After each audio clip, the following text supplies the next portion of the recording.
Good morning. Today is Sunday, April 3rd, 2022.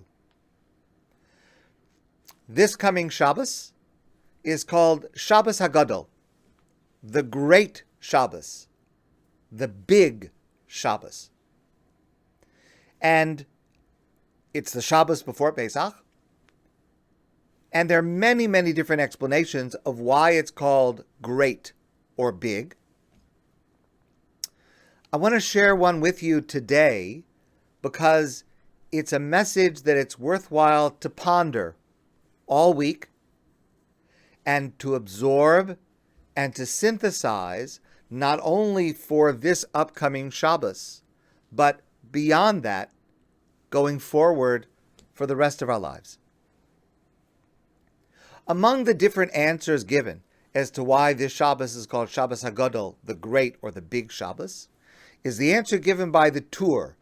Tur is one of the main codes of Jewish law that we have, and he writes as follows: Shabbat HaGadol gets its name, Levishanasa bo nes gadol, because on this day, in the year that we went out of Egypt, on that day, a nes gadol, a great or big miracle, took place. So therefore, that Shabbos, this Shabbos is called Shabbat HaGadol, the Shabbos on which, in the year that we left Egypt, a great or big miracle took place. What was the big miracle that took place?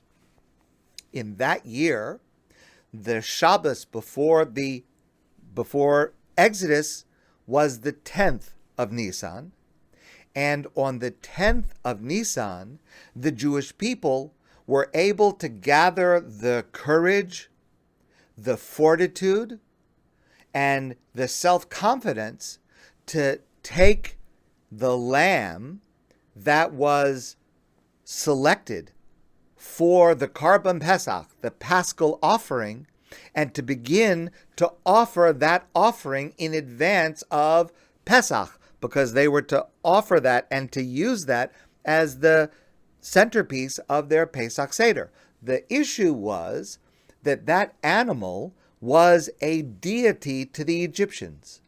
And so taking that animal to prepare to slaughter and eat it was a terrible outrage to the Egyptians. And of course, they were stunned that this group of people who are our slaves, and they are beneath us, we don't even have to treat them like human beings, and now they're coming and slaughtering our God, our deity. It's something that was just completely outrageous, that this people, this diminished, humiliated slave nation, would exert their independence in such a way, and yet, v'lo haya rishayim lomar lehem davar, they were not able to respond to the Jews causing this, in quotation marks, affront to their deity. It happened unimpeded. And because of this, it's called Nes Gadol, a great miracle, and this Shabbos is called Shabbat HaGadol. Okay, that's a very beautiful explanation. But there is one troubling aspect to it. So, okay, yes, let's agree.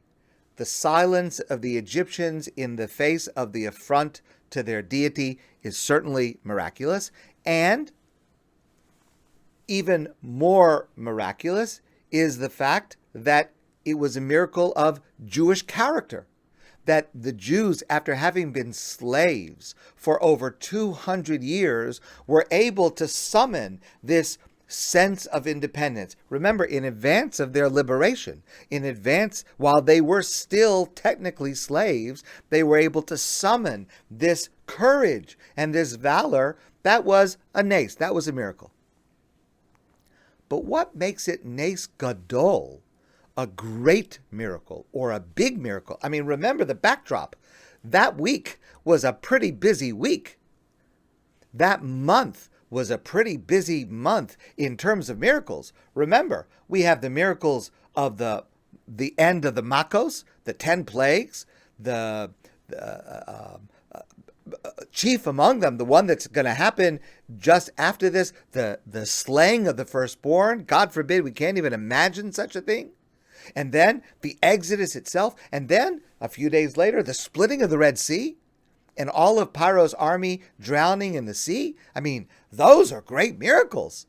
Okay, fine. That the Jews summoned the courage to be able to offer the Korban Pesach, yes, that's a miracle. But how can you call that a great miracle on the backdrop of these other miracles that seem to be so much greater and bigger? I want to share with you an insight from Rabbi Norman Lamm of blessed memory. He says that this Nes Gadol, this miracle of the Jewish character expressing itself at that moment to stand up for itself and to claim its freedom with God's help, it's not that it was a Nes Gadol, a great miracle, but rather Nes Gadol, a miracle of greatness.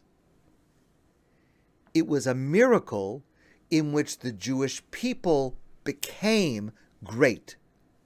And that's because of one very significant fact that makes this miracle unique among the other miracles that were happening just before and after it.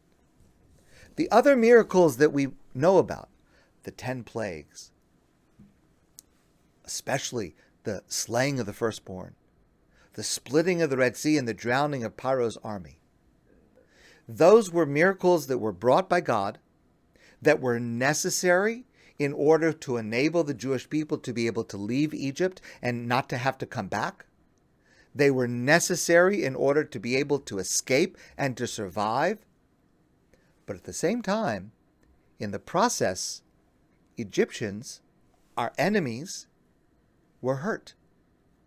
They were injured. They were killed.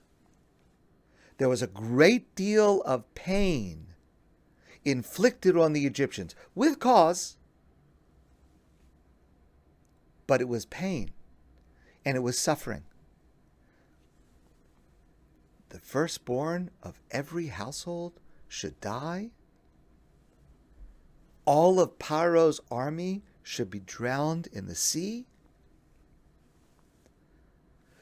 The miracle on Shabbat HaGadol was a miracle uniquely of Jewish character rising that did not have accompany it any suffering or pain to the enemy. That's what makes this a Nes Gadol, a miracle of our greatness, that we were able to rise not by harming the Egyptians, but by elevating ourselves. Rabbi Yisroel Salanter, the great teacher of character refinement and moral improvement, he once told the following story. He was walking down the street and he saw two boys that had been fighting with each other. And the stronger one had thrown the weaker one into the mud in a ditch on the side of the road. So Rabbi Yisroel Salanter said to that boy, he said, "What's going on? What did you do?" So the stronger boy said, "Well, we had an argument, he and I, about which one of us was taller. So, in order to prove that I was the taller, I threw him into the ditch. I'm the taller." Rabbi Yisroel Salanter said to him, "But my son, you could have done it a different way. If you just would have stood on top of a chair, you would have been taller, but without having to throw him into the mud." That's the secret to godless, to greatness, is when we achieve our goals by elevating ourselves and not by diminishing what stands in our way. This is relevant in every area of life. It's relevant to us as individuals in our personal life, and it's relevant to us on the level of a nation, of Am Yisrael, the Jewish people. It's relevant to every kind of leadership in every situation. So often, whatever goal we are trying to attain, we have two choices. We have two choices in how to grow, two choices in how to succeed, two choices in how to get what we want.